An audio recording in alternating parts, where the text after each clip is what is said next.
President Obama, during his eulogy on Charleston, he spent 4 minutes pushing his agenda for gun control. I mean, that's just inappropriate. I mean, how dare you do something like that, particularly with incorrect information? He went on and on with a reoccurring theme, and he said this unique mayhem that gun violence afflicts upon this nation.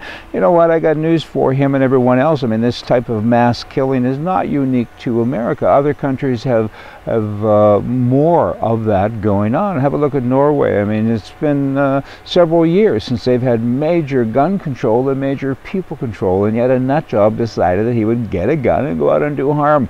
And he did a lot of harm. He killed more than 70 people, and he wounded more than 130 people, because the good people, they weren't able to defend themselves because they're law-abiding citizens. When the government said you got to park all of your guns over here, they in fact did that.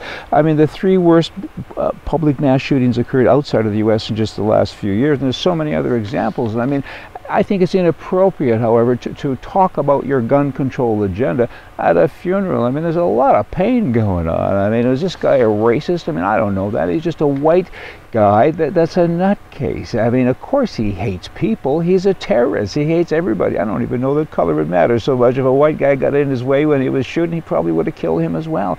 I mean, again, you have to talk about it at a funeral. Can't you give it a couple of days? I mean, the press is all over this thing, you know, minutes later, hours later, and days they go on and say, let's get rid of all the Confederate flags, and let's get rid of all the guns, and let's control people. And I mean, and then you have the U.S. State Department or the Justice Department, rather, that is in a hurry to deliver $29 million to the families of those affected from this terrible tragedy. I mean, what?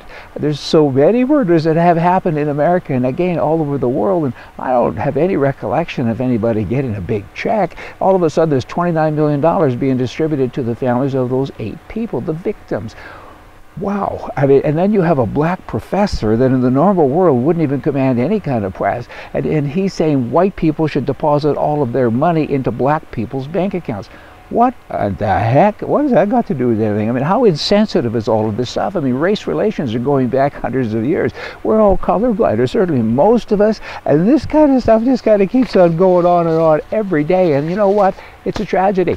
There's a huge tragedy with regard to the murders. It doesn't matter what color you are, it's a tragedy. I mean, look at the people that are left behind, and look at the pain inflicted on all those who actually died. I mean, it's a terrible thing.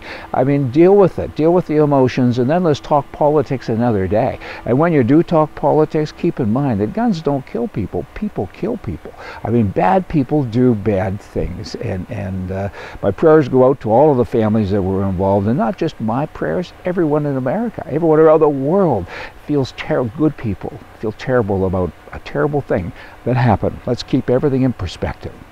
See ya.